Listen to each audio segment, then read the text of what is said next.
Okay, we're going ahead with the program this morning.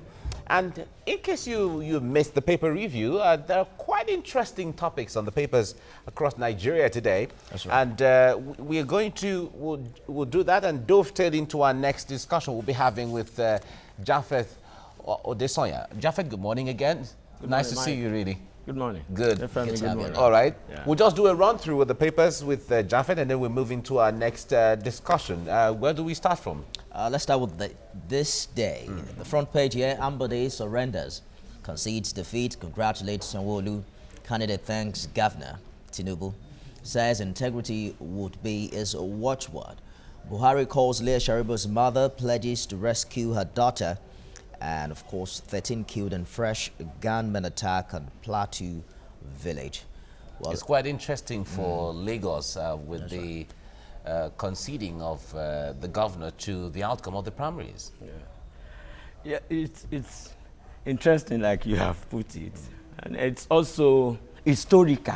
Okay. And it will not only be a political lesson, it will also be a lesson in history, you know. And I must commend the incumbent, Governor Akinwumi Ambode. He has been baptized, you know. And it's important that you go through the baptism of fire in any facet. He has tried. I also appreciate the way the candidates came out to appreciate the incumbent as well, and the Lagosians and the structure generally. It's quite interesting, and the intrigues are worth the while. That must be noted. Yeah. I like the way you put it. The intrigues are worth the while. Yes. The next paper now is Daily Trust. The Daily Trust is our next paper now. And APC, Adamawa, Enugu, Kwara governorship primaries hold today. Election panel cancels exercise in Zamfara over violence. Ambode accepts defeat, pledges to work for Sanwo-Olu. Now, there seem to be some intrigues, like you put it, and then some dissatisfaction also in various chapters of from even not just the APC, even the PDP too, from across the states. Of course, it is expected. It is expected, and one must thank the present. I don't know, where do we say thank? Let me appreciate. At the current leadership of the APC, were it not for the comrade, the activists brought aboard now, I think the crisis in APC would have been so much, you know, consuming. Even though some people are calling for his head, you mean recall Oshiomhole? that, yes, there's a wave of protest at the national headquarters of the All Progressives Congress. These are normal things. It's always about conflicts. Institutionalized conflicts. The ability to resolve it is what makes it a political affair. And we will see resolution at the end of the day. That's all right. Let's see the front page of The Nation. I won't take mandate for granted, says Sanwo-Olu. Ambode concedes defeat as panel announces result. Interesting one here, Japheth. Oil price inches near $90. It's like we can all start dancing and celebrating, but are we feeling it already as regards the economy of Nigeria? Yes. Well, we may not even need to dance. Dancing would mean that we see it as jamboree. Well, it's called for serious dissecting, planning. And that's why I keep challenging the ruling class. What are your plans? If you are making more money, some people will say you have to save. I'm not of the school of thought that the government must go and save money. No, that is not my understanding of governance. Save money in whose interest? Spend money. Or invest money. Engage, you know, proactively in the welfare, the well-being of the people. That is the essence, and that is the end of the state. But practical antecedents have shown us that it was because Nigeria didn't save enough that we slided into recession 2 years ago. Save, quote and unquote. How do you save? You save by empowering your people. You are giving them empowerment. Prosperity in your people is as good as saving their resources. So it's not about taking it to the World Bank and dump it there. They have been telling us that you have a forex. No, I don't believe in all that. It's all right. Let's move to the Punch newspaper now. Interesting headline here says federal government denies tuition hike, says education bank is underway. There were rumors or speculation in some quarters that there was going to be hike in tuition fees in the public universities. If there is any hike tomorrow, I have been a student union president. I would just encourage and implore the students to move out. You know, this is democracy. But are you satisfied? On what basis are you increasing the? Are you satisfied with the quality of education at the moment? At the moment in this universities? No. Honestly, we believe in certification. We just want to go and get certificate. I'm not. But there are some who would say there's no way we'll get there if we don't pay some more money. No. Pay money for what? What is the quality? We want to have quality. Go to the laboratories. Go and see the same syllabus years back. Colonial syllabus we still use in this 21st century. Okay. Okay, the New Telegraph is next, and the front page here talks about the situation in Delta State. Delta boys over primaries. Policeman kills 2 students, 4 party members hospitalized. Gun duel as police detain PDP lawmaker for ballot snatching. APC produces 2 governorship candidates in Ogun. Zimbajo Shomole behind a crisis, says ex-minister. So we've seen parallel primaries in some places. How do you see the party, ensure that they don't lose more people at this time, aftermath of this exercise? When the party said it will be direct primary, and along the line there was another twist that will now be dependent upon the peculiarities, I said there will be problem, there will be crisis. Some even got automatic tickets. And that is what we are Kaduna witnessing. The Ogun State governor said it will be indirect. He quickly arranged his men, and at the end of the day, you are having 2 candidates, 2 candidates, so to say. And now you say, Oshemele is my problem, or Chibajo is my problem. These are expected because the pattern, given is not straightforward, Okay. Vanguard is our last paper here, which touched on most of the topics. We have done a review already. Lagos APC primaries, intrigues that made Ambode concede. They're trying to bring out some of the backdoor activity, or behind the stage activity rather. At APC primaries, Buhari moves to douse tension in Ondo, Ogun and others. And no plan to hike tuition fees in universities. The federal government said that. 13 killed in fresh Plateau attacks. The crisis in Plateau State now is one thing that is of concern. There was peace in the Plateau for a period of time, but we seem the last couple of weeks hasn't been that peaceful, especially for Jos.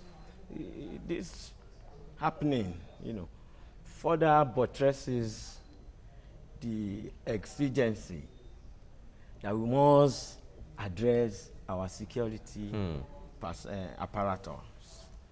Nigeria is grossly under-policed, and that's a fact. And if that is the reality, what other measures can we put in place? And it goes beyond more police, more soldiers. It's underbellies that something is yet to be addressed, and that is key, fundamental. All right. Yeah.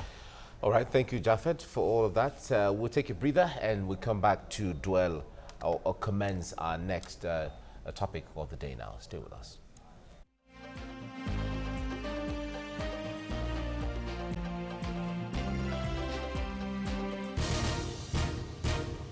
We have still with us Japheth Odesoya to take a look at this issue. Japheth, it was quite interesting the way things played out, but there seemed to be, or there was controversy at a time when the National Working Committee saddled with conducting the election, said the election was cancelled at a time, and then it took the intervention of the national chairman for the results to be upheld. I wonder what you have heard that led to that controversy.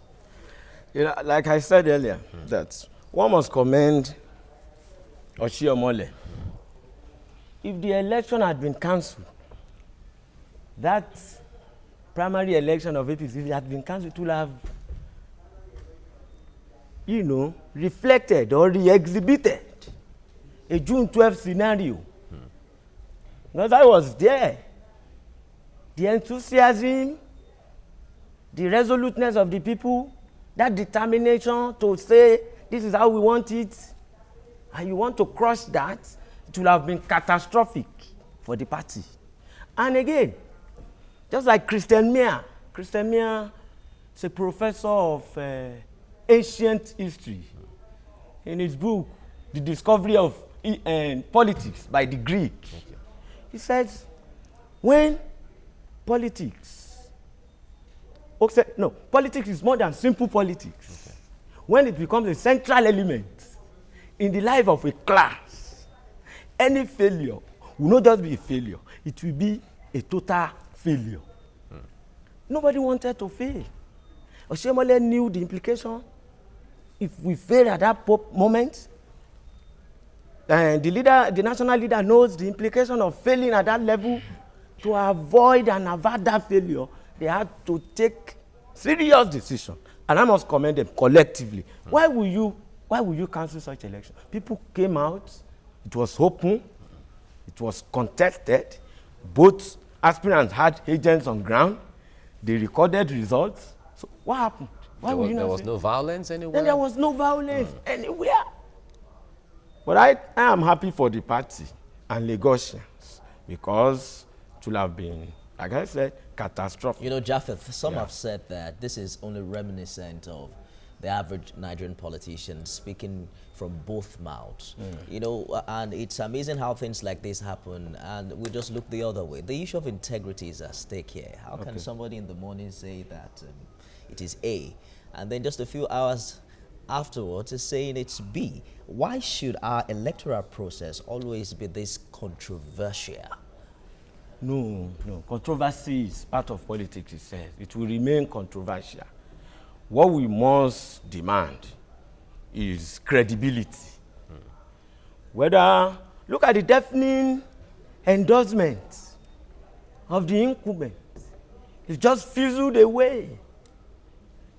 The pepper sellers endorse you, mechanics have endorsed you. Where are the endorsements? That tells you a lot about the political, machination and the machineries in politics. And within that context, we will appreciate that what we need and what the people desire is the credibility of the process. Politics is dynamic. If this morning we are saying A and by afternoon we say B, that is pardonable. What is unforgivable in politics is when you bungle power. Nobody will pardon you. So somebody must have bungled the process. So it sounds like I can do something wrong now, no matter how bad it is. All I just need to do is come back later and say it's the other way around, and then we can look away. It's like committing a crime and just going away with it. No, who has committed crime now? No, because you just said that what is permitted in politics is retracing your steps. I just don't know how far we can stretch that, especially when we are looking at the integrity of electoral process. It's like INEC conducting an election and then the resident electoral commissioner comes to say, party A won. And then the next few hours it changes his mind. No, that's it. That's a different What makes it different from this? No, that's it. This is internal democracy. No. In this process, I participated in this process. Okay, so I can give you these accounts. People came out, members of the party. And what has made the electoral process flawed before? I've repeated it here. What makes the electoral process flawed is the lack of internal democracy within the political parties themselves. When the candidate you are presenting does not even reflect the yearning and the cravings of the membership of that party, it's a big problem. You now need to go and be buying voters. But in this process, the party members have said, come, we have our destinies in our hand. With due respect, Mr. Governor, you haven't done well. You have deviated from the blueprint. You came on the crest of continuity and consolidation. We had a very brilliant governor who had just left the office, you came, you feel in your own wisdom, you don't change the winning team. So APC, in a sense, is saying, we are ideologically rooted, and we have our vision. Whoever we put there and does not follow or toe that line becomes the enemy of the party's ideology, and to that extent must be deselected. And that was what played out at the primary. The members said, I do not even understand this governor. I do not. And they came out and said, we can make a change. They were given option. Plurality in politics is of essence. Okay, between Sanwo-Olu and the man in charge, the leader said, okay, go and decide. He wants to still have his followers. Whenever he looks back, he must accede to the will of the people. That was what played out. There wasn't any rigging. We placed your photo here. Nobody wishes to stay behind your photo. Another man's photo is here.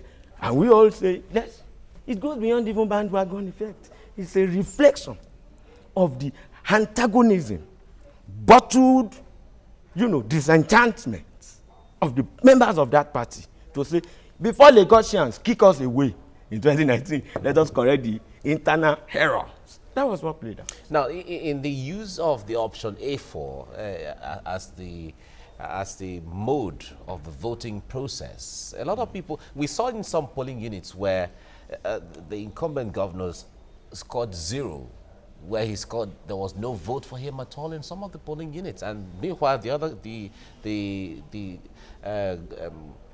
other candidates got close to 1,000, 2,000, and even more than that in some of the units, as the case may be. Yeah. Some analysts are saying that it should have been an open secret ballot system where people would have expressed themselves, not necessarily that open. That would have been susceptible to manipulation. How is that? Manipulation starts from within.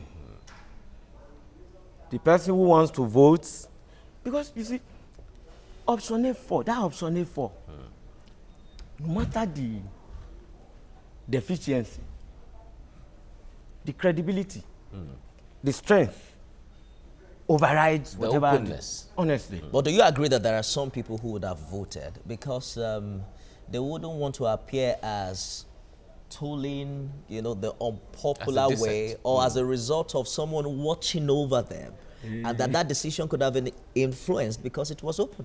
Yes, I can understand. That's psychological. That's psychological. Exactly. The failure is an orphan. Failure is an orphan. I wrote a report the moment Sanwo-Olu declared.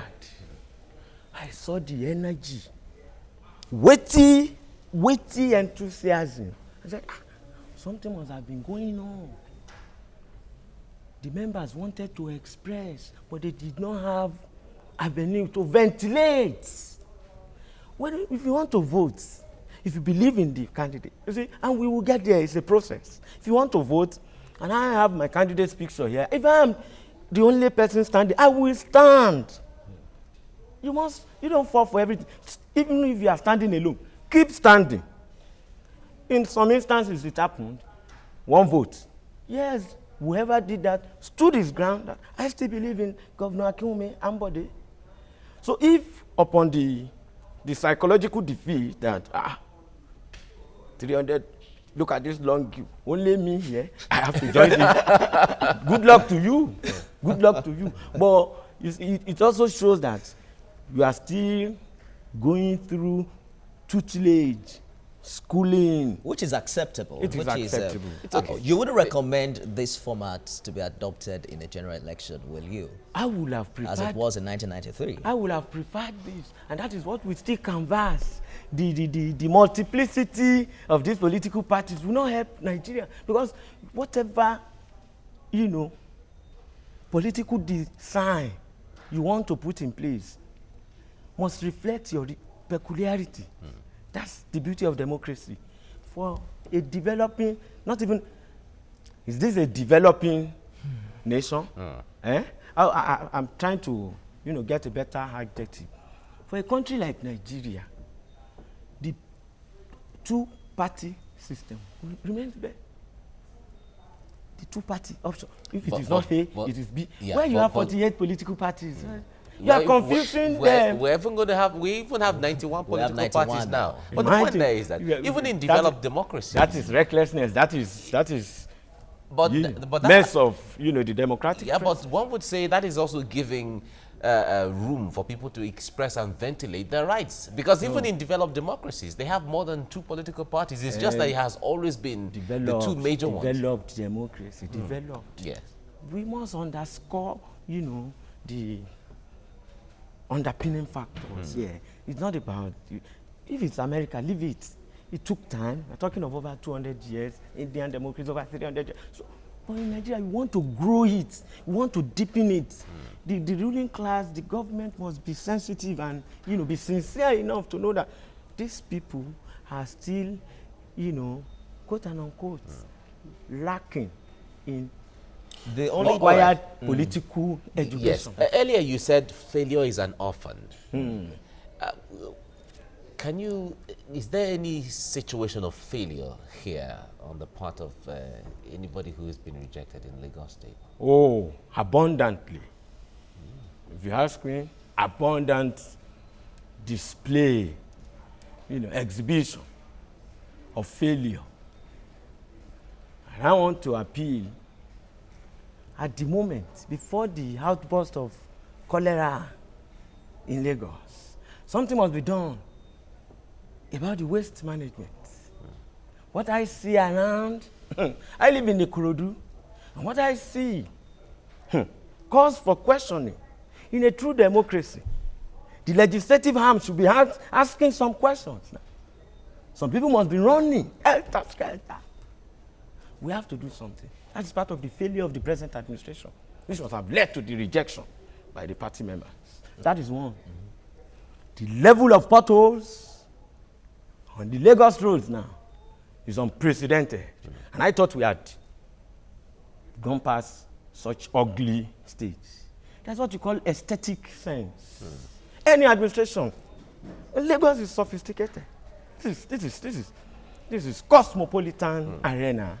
Japheth, there are some who would say that the story would have been different if Governor Ambode had gotten a return ticket. The highlight would have been on the strength and the things he's been able to do, especially in the area of security and others. The only reason why these challenges are being highlighted is because he didn't get a return ticket from his party. I beg to disagree. No, there's no way Ambode could have gotten the APC ticket, and then the APC would now be, talking about the things he hasn't done. If he had been a darling, if he was contesting in an if he had election, been a darling of the party and the party's machinery, a darling of.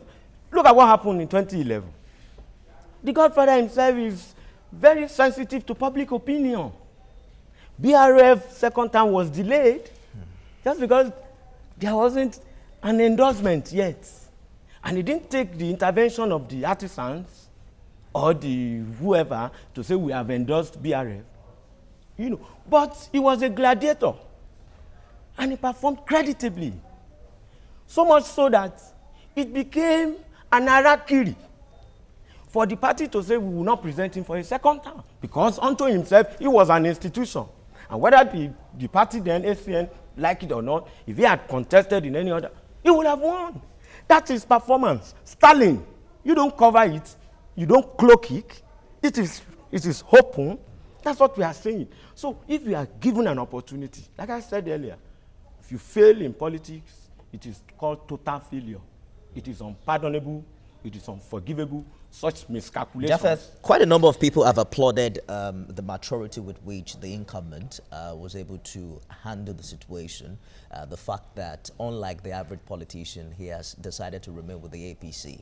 The papers are always awash about why that decision was so. There are some who are alleging that he conceded to that result to avoid impeachment. What are your thoughts along this line? Yes, I feel the same way.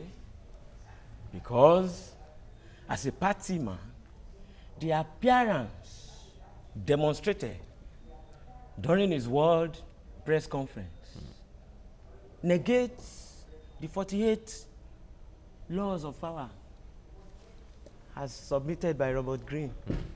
appearance plays the most significant role in power play. Deceit, whereby patience remains the greatest of virtues in the game. The governor came out, lampooned the party, all sorts, even berating his rival. That is an internal thing. That was the height of it. No, that was too bad.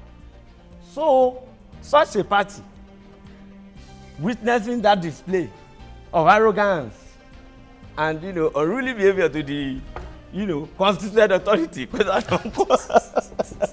will not give you a longer rope, because the reality is that you are under check. It's like opening the calabash for you, your empire. Yeah. If you fail to open it at the Alaafin, the Oshugbo will open it for you, and that's the end. That checks have Alaafin. So the impeachment would have come. Believe you me sincerely, the impeachment would have come, because how could you have gone to that height of arrogance? I didn't anticipate it in my life. I have never read about it. You must be realistic. You must know your weight. Okay. You get it? So Mike, this story, so I am telling you. this story is interesting, and I think it's reflecting my thinking. Okay. Would have been We have to impeached. go. All right, we have to go now, Japheth. I would have loved to keep you so we can talk more about a lot of things, but the mention of the calabash and taking us back to the old Oyo Empire. It really. Thank you so much, Japheth, for Mike, coming you're on the most program. welcome. Never great being you two guys. Thank you Glad to have so you. much. Pleasure. But we look forward to greater days ahead for Lagos and greater days ahead for Nigeria. That is what is most important. People will come, people will go, but the institution and the country will remain. Yes, obviously. Now, security expert Ahmed Kadiri joins us right now to take a look at and understanding what is going on the plateau. Kadiri, good morning. Good morning. Nice to see you. I see you too. Okay. Plateau State had been relatively calm for some time until recently we started, having these issues again.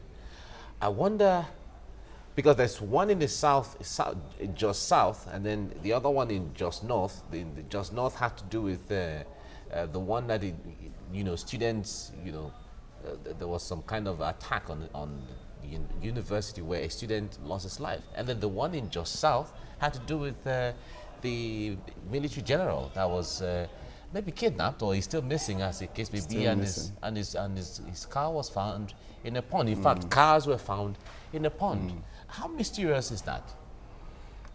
The car being found. Yes, in the pond. exactly. Well, it's just it's rather a very complex case, to my mind. Now, the missing general's car being found in the pond raises a lot of questions, which we are yet to have answers for. The security agencies, it's still an ongoing investigation. There's no confirmation yet as to what the fate of the general is. So we can't really dwell much on that. But it's rather sad that a military general, retired major general for that matter, is missing. And we still don't have answers to that. What is happening in Jos is rather very sad for the whole country. And these pockets of insecurities that are happening in Jos, in the northwest, it portends a lot of insecurity for us as a country. Well, I want to focus on Plateau State. You see, the stakeholders, to my mind, are not really doing enough to address the problem in Plateau State. When I say the stakeholders, I'm talking about the governors, religious leaders, traditional leaders. The people themselves are not helping matters. Now, if there is the political will to put an end to this problem, I can tell you by tomorrow we'll have peace in Jos. But for some reason, perhaps it benefits certain people to have things this way. Even at the detriment of lives. To the detriment of lives. A pregnant woman was killed in Rubuka. 9 people out of a family of 10 were killed. We have so many of these things replicated across the board in the state. And As a chief security officer in that state, I really don't know how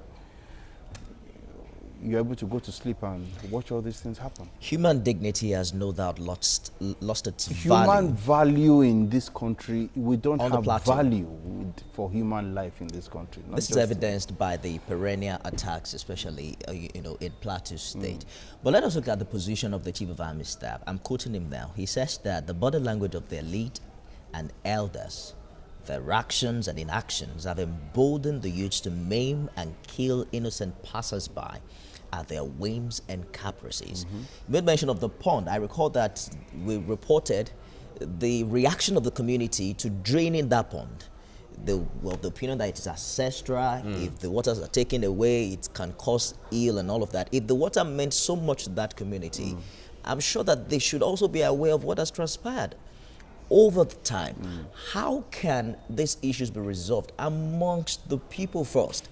Because the best we've seen the security operatives do is reacting to accidents when it has already happened. Well, like I said before, the only way to solve this problem, the only people who can solve the problem in Plateau State are the people of Plateau State. And that starts with all the relevant leaders, religious, traditional, at the risk of repeating myself, the governor, religious leaders, traditional leaders.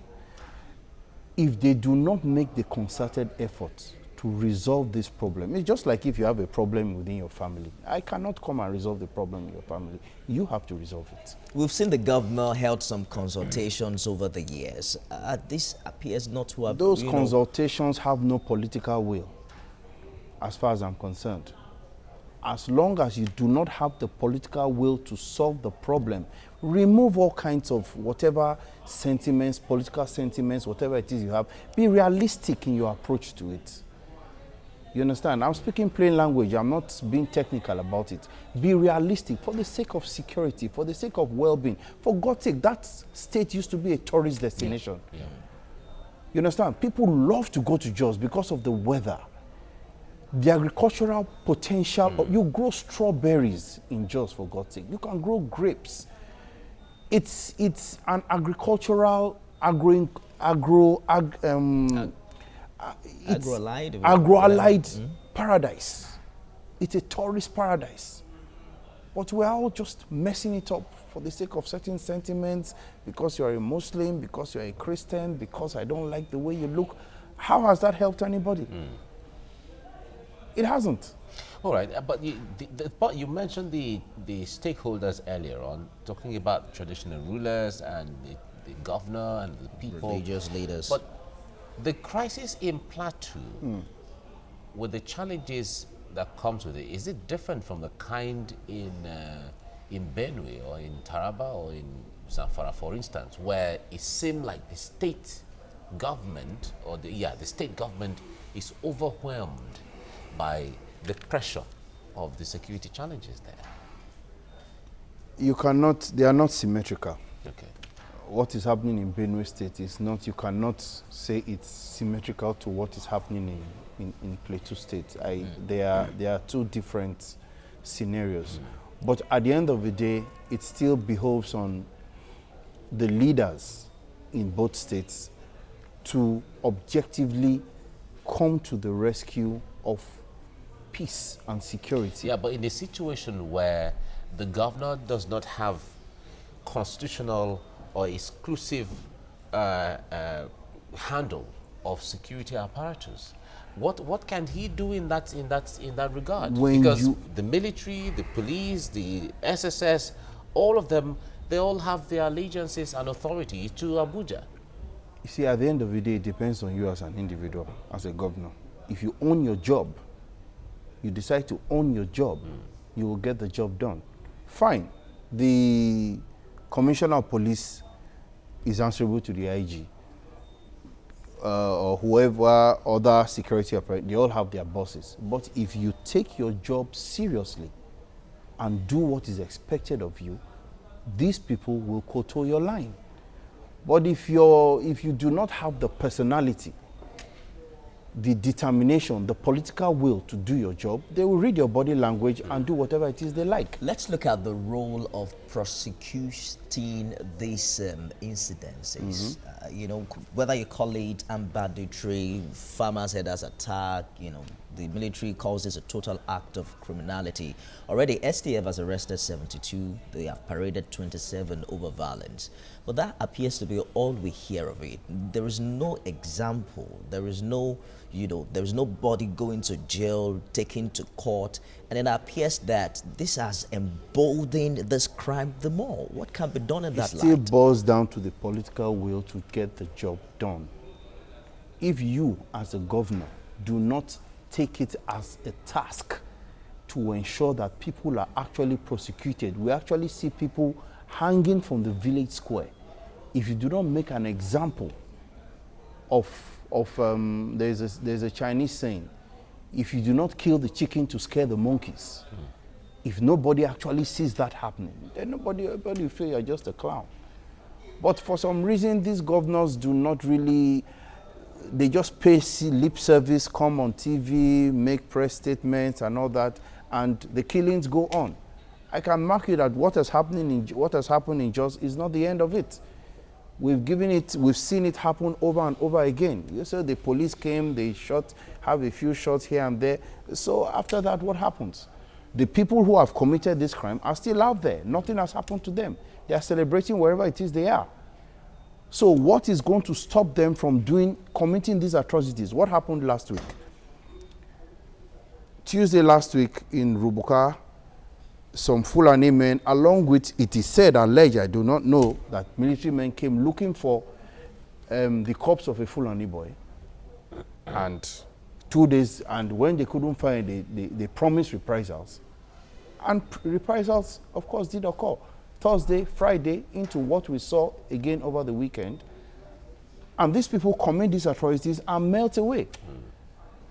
Then all we have is lip service from those in authority, just read press conferences. We do not really see any action in ensuring that these things do not occur again. Yeah. So it's the same circle. Yeah. How disturbing are these dimensions when people attack students or attack an institution wearing military camouflage? In fact, from the side of the students, they said that they were military men. But the military has come to say, no, no military man is going to do that. But it is not just this incident. We've had even when Boko Haram attacks some places where they say they come in military uniforms and all of that. Just how disturbing is that kind of trend? It is quite disturbing because it is obvious that it is very easy to acquire the military uniform and go and commit an act to make it look as though the military. What is this now behoves of what is the military doing to stem this sort of anomaly, so to speak? What have they done about it? Yes, I see them harassing people who wear camouflage along the streets and all that, but that is not the problem. Get your intelligence right and get the problem solved. Is there anything really that the people can do for themselves? We've heard vigilante, we learned about the role the civilian JTF played in the northeastern part of the country. Is there really a way the people can come up this time and say, well, we've had enough, we need to protect ourselves? Security is everybody's problem. Now, you cannot go it alone as a security agency. Whether you're the Army, Air Force, Navy, SSS, you cannot go it alone because security is everybody's problem. What the relevant security agencies should do is to co-opt everybody into protecting communities, into protecting towns, into protecting villages. Co-opt everybody into this apparatus to give you a better spread in getting the job done. If you leave the people out of it, you cannot just come into a village and say you are the army, you are going to take over the place, you are securing, without co-opting the people. You will fail. So we need everybody, all hands must be on deck. Everybody should be part of it. That's why you have things like community policing. Yeah. Okay, well, we look forward to more investigations coming out, especially with the missing of the retired the general and the finding his car and other cars in a pond. It makes it look really That is very... supposedly sacred. Exactly. Ahmed Kadiri, thank you so much for coming on the Thank you very much, guys. Right. All right, just before we go, we need to let you know that the views and reaction of our resource persons on the topics discussed on the program today are their views and have no connection with TVC News. We need to establish that for you to know. Then we must thank you also for spending your morning with us. Tomorrow we'll be back again with other issues that concern Nigeria, Africa, and the world. Have a great day ahead. I am Mike Okwache. See you again tomorrow. I am Nifemi Oguntoye. Thanks for being there.